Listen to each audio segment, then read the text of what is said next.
Some losses don't come with funerals. Some start with distance, with a phone that doesn't ring anymore, and a mother who stops trying to call. My name is Emily Carter, and this is the story of how I lost the person who loved me most, not to death at first, but to silence, to pride, to the quiet space between I'll call you later and it's already too late. If you're listening right now, maybe you're driving or cleaning or lying in bed with your own thoughts. I want you to know something before we begin. I didn't set out to be a bad daughter. No one does.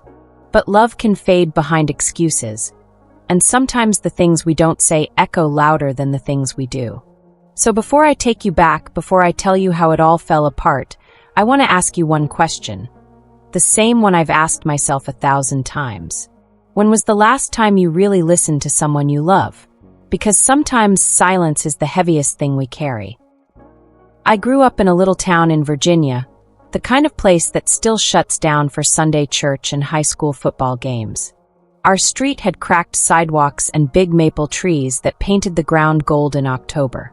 It wasn't fancy, but it was home. And at the center of that home was my mom, Grace Carter. She was warmth. That's the only way I can describe her. You could walk into the house after the worst day of your life, and she'd find a way to make you believe it was all going to be okay. Sometimes with just a cup of coffee and a quiet smile. Grace had this gentle rhythm about her. She hummed when she cooked. Gospel songs, mostly. The kind you didn't realize were prayers until you caught yourself humming them too. She used to say that humming helped her think, helped her remember what mattered when the world got loud. And somehow, in that tiny house, with my dad working long hours at the mill and my little brother Luke leaving his shoes in every doorway, she made everything feel steady.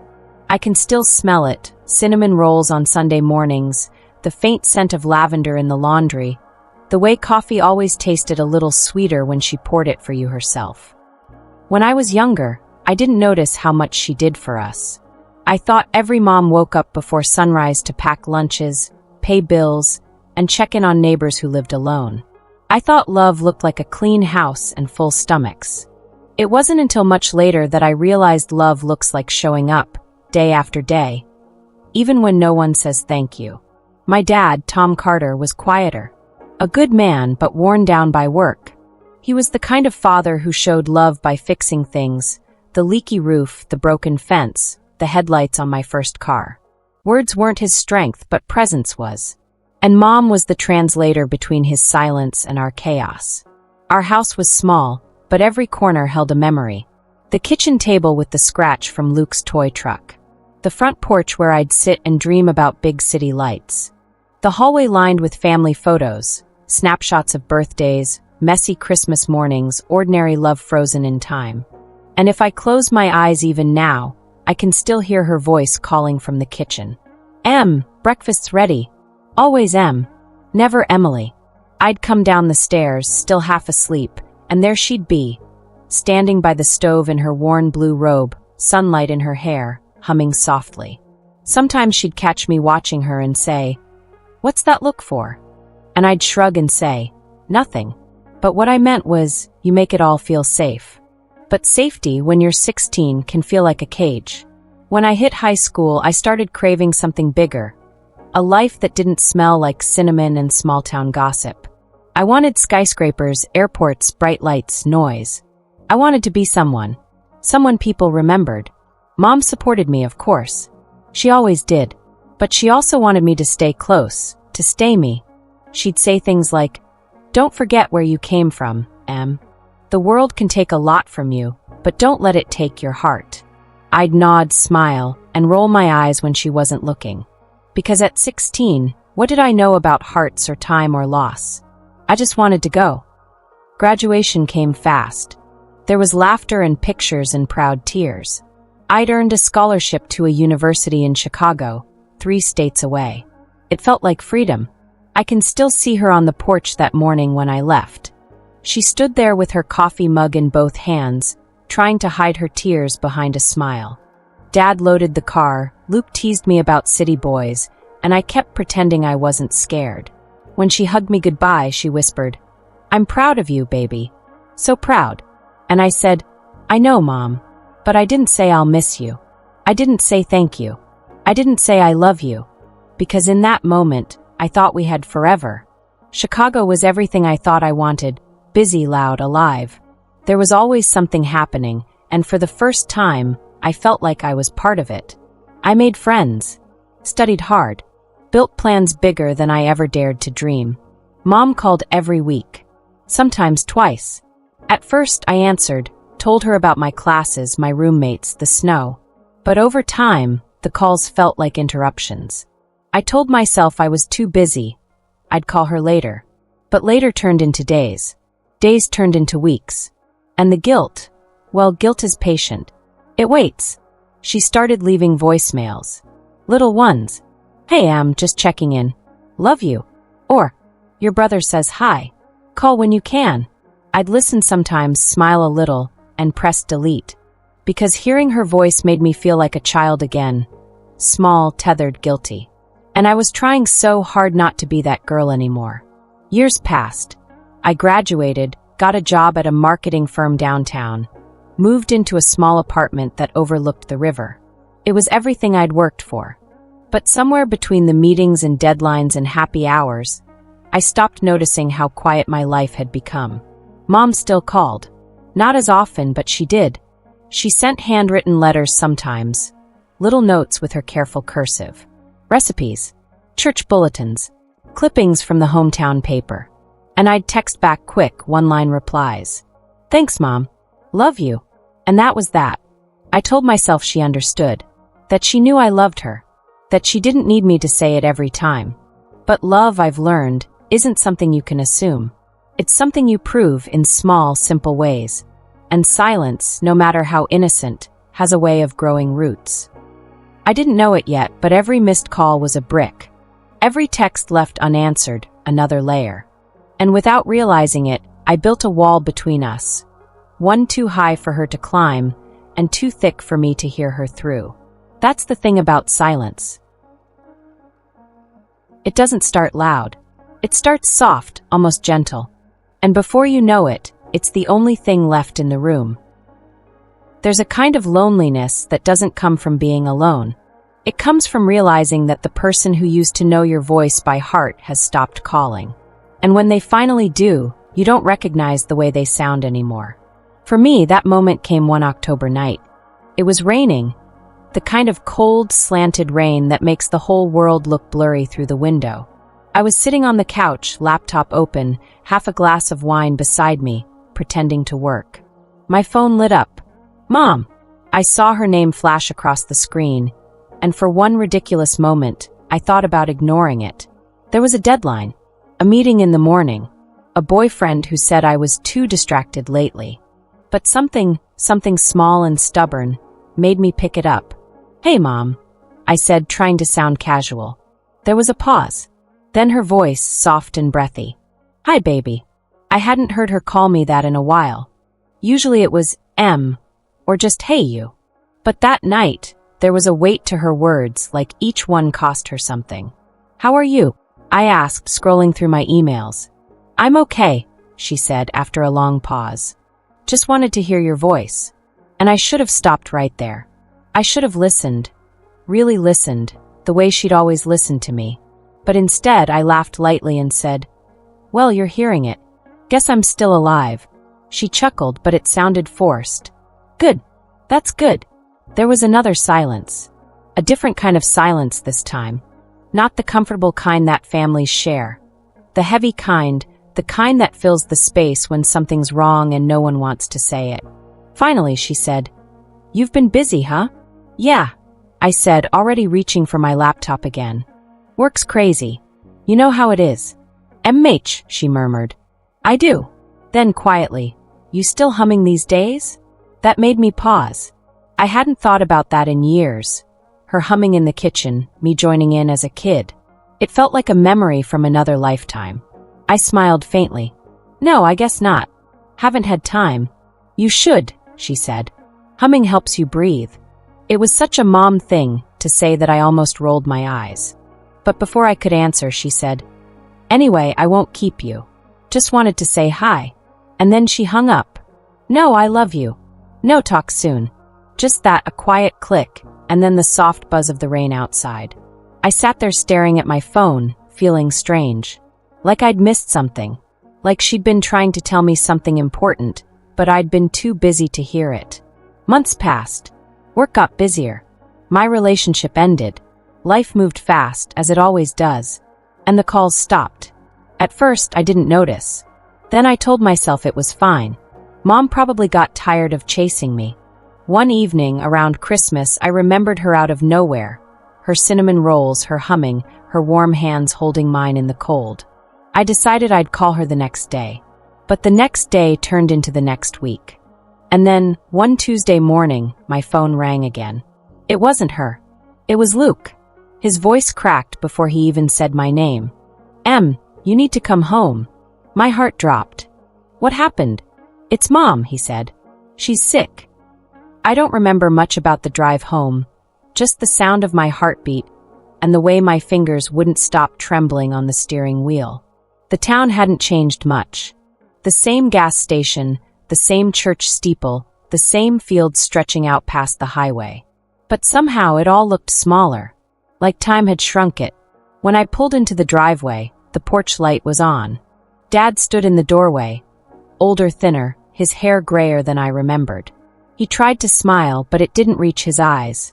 Inside, the air smelled like medicine and disinfectant, not cinnamon and lavender. Mom was lying on the couch, a blanket pulled up to her chin. Her hair had thinned, her skin pale, but her eyes were still Grace. "Hey, baby," she whispered when she saw me. I knelt beside her and took her hand. It felt cold, fragile. And all at once, I realized how long it had been since I'd held it. "Mom," I whispered. What's going on?" She smiled faintly. "Oh, it's nothing big. Doctor says it's just the lungs acting up." But I saw the oxygen tank beside her chair, the pill bottles on the counter, the quiet look in Dad's eyes, the one that said don't ask. Luke came in from the kitchen, his jaw tight. "Stage 4, he said flatly. Then he walked out before I could say anything. I remember sitting there that night, the clock ticking loud in the silence. Mom was asleep, breathing slow and shallow. I watched her chest rise and fall, and all I could think was how many nights she must have done the same for me. When I was sick, when I had nightmares, when I cried over boys or grades or life. And now all I wanted was to go back. To every missed call. Every text I didn't send. Every "I'll call you later." I wanted them all back. But that's the thing about regret. It doesn't come early enough to fix anything. I woke up the next morning to the smell of coffee. For a split second, it felt like I was 17 again. The house alive, the sound of her humming drifting down the hallway. But when I walked into the kitchen, it was Dad making the coffee. The humming was coming from a small speaker on the counter, an old gospel song playing on repeat. He looked up at me, eyes tired but kind. "She likes having music in the mornings," he said quietly. I nodded. She always did. He didn't say much else, just handed me a cup. We sat in silence, sipping coffee, pretending we weren't both breaking. After a while, he said, "She's been asking for you, you know. Keeps saying, and will come when she can." My throat closed. I should have come sooner. He sighed. "We all think we have more time." Over the next few days, I stayed. Cooked her meals. Helped with her medicine. Watched old movies by her bedside. Sometimes she'd wake up and smile. Sometimes she'd just hold my hand without saying anything. One night, she whispered, "Remember when you were little and you wanted to run away?" I laughed quietly. "You mean when I packed a bag with crayons and peanut butter sandwiches?" She chuckled. "Mom, you made it as far as the mailbox before you got scared." We both laughed. Then her face grew soft. "You've always been chasing something, Em. Just don't forget to stop and rest once in a while." "I know," I said. "I'm trying." She nodded. "That's all you can do. Try." That night, after she fell asleep, I sat by the window, staring out at the dark street. I realized something. That silence doesn't always mean absence. Sometimes it's a space where love waits patiently, hoping you'll come back home. And that's what Mom had done all those years. She'd waited. She never stopped loving me. Even when I stopped calling, she kept humming. Because that's who she was, love that refused to turn bitter. That was the first night I prayed in years. Not the kind of prayer you whisper in church, but the kind you choke out through tears. I didn't ask for miracles. I just asked for time. Time to make things right. Time to say all the words I'd swallowed for too long. But deep down, I already knew time was running out. When I look back now, the days before she went into the hospital feel like borrowed time. Every sunrise seemed to arrive too quickly, every sunset too soon. I remember thinking, if I just keep moving, maybe time will slow down. But time has its own rhythm, and when it decides you've had enough of it, it doesn't ask permission. It was early March when the coughing got worse. Dad called the ambulance before dawn. I rode in the back beside her, clutching her hand while the world outside blurred past in streaks of blue light. She tried to joke between breaths, something about not liking the color of hospital gowns, but her voice cracked halfway through, and neither of us laughed. The hospital smelled like bleach and rain. They wheeled her through wide corridors that hummed with machines, and for the first time in my life, I saw fear in her eyes. Not the kind that screams, but the quiet kind. The kind that hides behind calm smiles because it doesn't want to scare you. I wanted to be strong for her. But strength isn't what I felt. What I felt was panic, sharp, messy, and loud inside my chest. Room 214. White walls. A single window that looked out over the parking lot. The blinds clicked softly in the air conditioning. I stayed by her side for days. I read to her, newspapers, little devotionals, anything that filled the silence. Sometimes she listened, sometimes she just watched me with that faint smile that said she already knew the ending. Luke came and went between work shifts. Dad never left the hallway for long. He'd stand outside the door, hands in his pockets, pretending to talk to the nurses, so he didn't have to sit still. And through it all, I kept thinking about every small thing I'd taken for granted. Her humming, her laugh, her habit of tucking a strand of hair behind her ear when she cooked. I wrote them down in a notebook, afraid I might forget. On the fourth night, she couldn't sleep. The monitor glowed soft green, painting tiny shadows across her blanket. She whispered. Yeah, Mom. Remember that song I used to hum when you couldn't sleep? I smiled. The one from church? MMHM. You'd ask me what it meant, and I'd say it was about coming home. She looked at me for a long time, her breathing shallow. Do you ever think about home anymore? I hesitated. Every day lately. She nodded slowly, satisfied. Good. Don't let the world make you forget who you are. I wanted to tell her I was sorry. Sorry for every call I ignored, every visit I postponed. But the words stuck somewhere between my chest and my throat. Instead, I said, You don't have to worry about me. She gave a soft laugh. Baby, mothers never stop worrying. It's how we pray. And just like that, the room felt full again. Of love, of memory, of everything we'd left unsaid. The next morning was bright. Too bright for a hospital room. Sunlight spilled across her bed, and for a second, she looked almost like herself again, rosy, peaceful, whole. She turned her head toward me. You look tired, honey. You should go get some breakfast. I'm fine, I said. You've said that your whole life, she whispered. Go eat. So I did, just for a moment. I walked down to the cafeteria, poured burnt coffee into a paper cup, and stared at the steam rising like ghosts. I told myself I'd be gone 10 minutes. When I came back, the nurse was adjusting the sheets, and my mother's eyes were closed. Her chest still rose and fell, barely, but she looked different, lighter somehow. I sat down, took her hand again, and whispered, I'm here. Her fingers twitched just once. Then her lips moved, almost soundless. I know. The hours after that were slow and strange. Family came and went. Friends sent flowers. Luke stood by the window, fists clenched, eyes wet but refusing to fall apart. Dad kissed her forehead and whispered something only she could hear. Then he looked at me and said, Talk to her, Em. She can still hear you. I leaned close, my forehead against hers. Mom, I whispered. I'm sorry I took so long to come home. A small breath escaped her lips, half sigh, half smile. I know you had to find your way, she murmured. Just promise me one thing. Anything. Don't let silence steal the people you love. Her hand tightened around mine for a heartbeat, one heartbeat, and then it loosened. The monitor kept its steady rhythm for a moment longer, then fell quiet. The world didn't end. It just stopped making sense.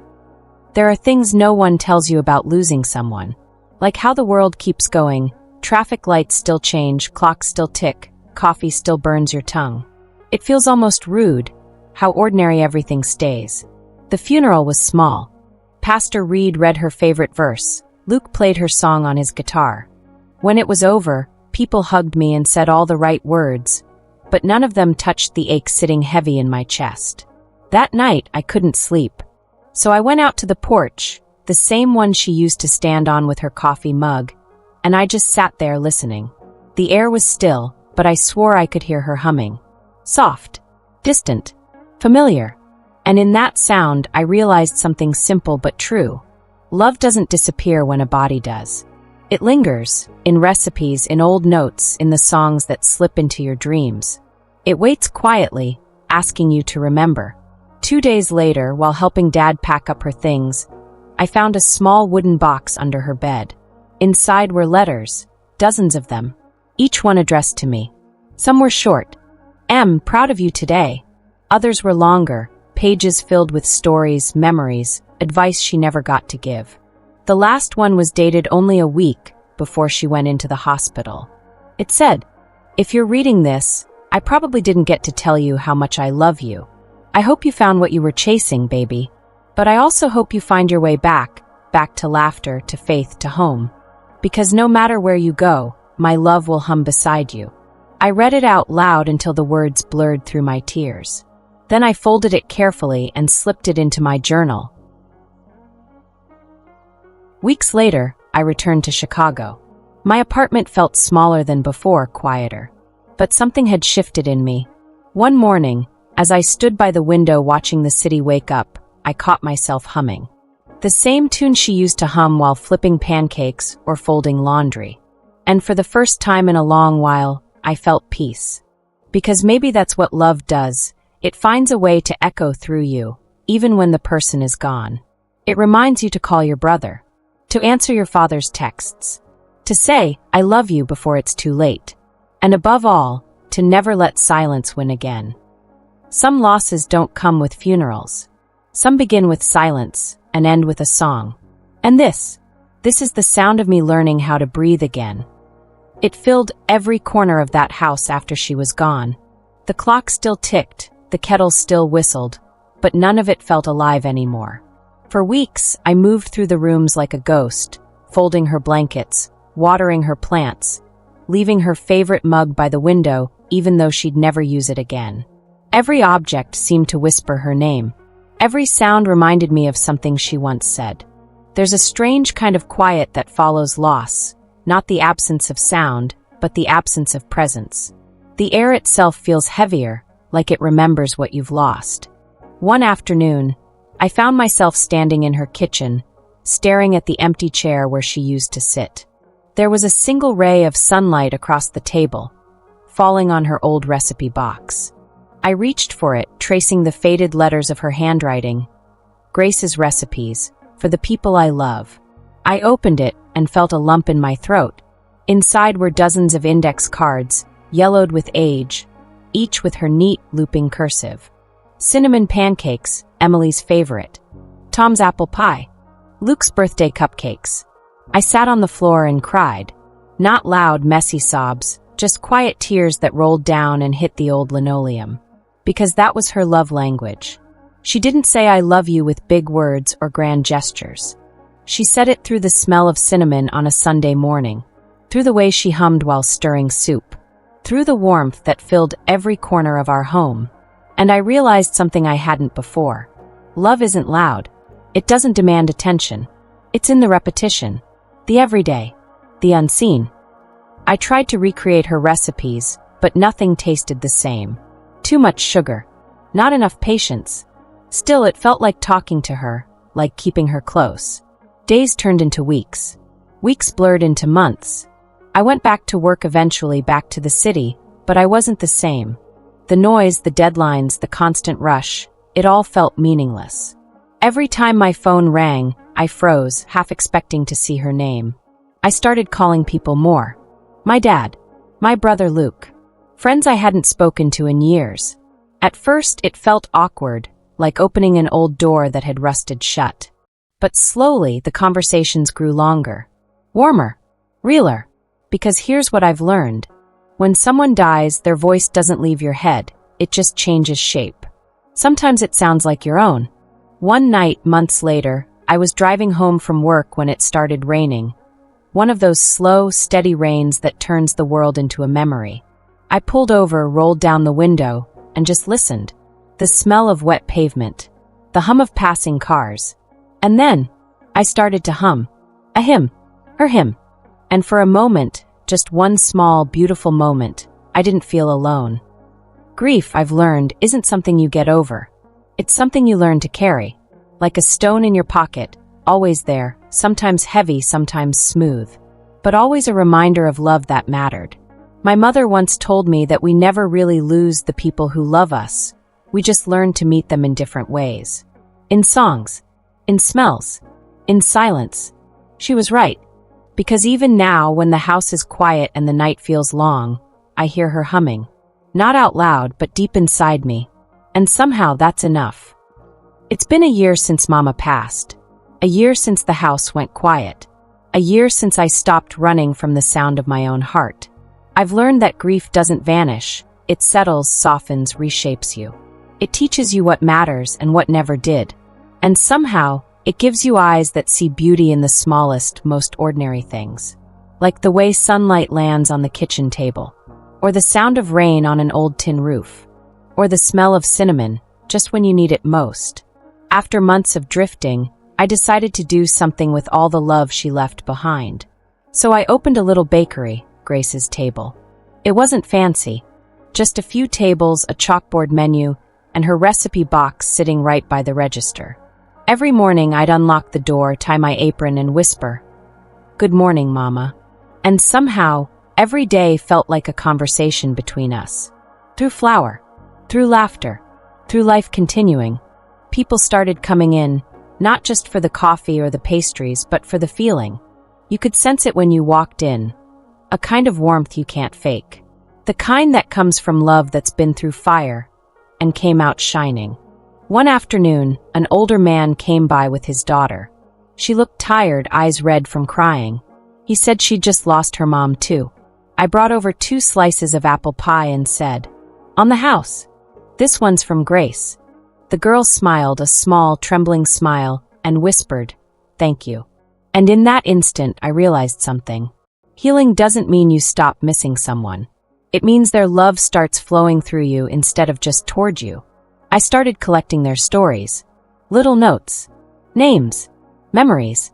Every person who walked through that door had someone they carried in their heart. And when they wrote it down, they didn't look so heavy anymore. Sometimes I'd read those notes at night after closing. Stories of mothers, fathers, best friends, lovers. And every one of them reminded me that love is the only thing that survives us. Everything else fades, the noise, the arguments, the things left unsaid. But love, it lingers. It echoes. It builds worlds. I visit Mama's grave once a month. I don't cry much anymore. Instead, I bring her cinnamon rolls and tell her about the bakery, about the customers who've become family, about Luke's new baby, about how Dad finally learned to make coffee without burning it. And I can almost hear her laugh. That deep, warm, belly laugh that made everything feel safe again. I tell her, "You did it, Mama. You made us strong." Life is quieter now, but not empty. The silence has changed. It's full of meaning. It's full of her. And when I bake or laugh or forgive, I know she's right there in the rhythm of it all. Because love never dies. It just changes homes. When I was little, I used to think love was something that had to be loud. Something that had to announce itself. But now I know the strongest love is quiet. It's in the pauses. In the space between words. In the quiet between heartbeats. Every day I see people come and go, strangers, friends, families. Some are celebrating, some are grieving, some are just trying to make it through another day. But they all share something, that invisible thread of love holding their stories together. I think that's what my mother was trying to teach me all along, that our stories don't end when someone leaves. They live on through kindness, through forgiveness, through the courage to keep showing up, even when your heart feels heavy. Sometimes I still talk to her, not out loud, just in the quiet, when the morning light feels soft, when the first pie of the day comes out golden and warm, when I catch myself humming her favorite hymn without realizing it. And in those moments, I feel her smile. I feel her hand on my shoulder. And I know I'm still her girl. If you're listening to this, and you've lost someone too, maybe your mother, your father, a friend, or a love you never got to say goodbye to, I want you to know something.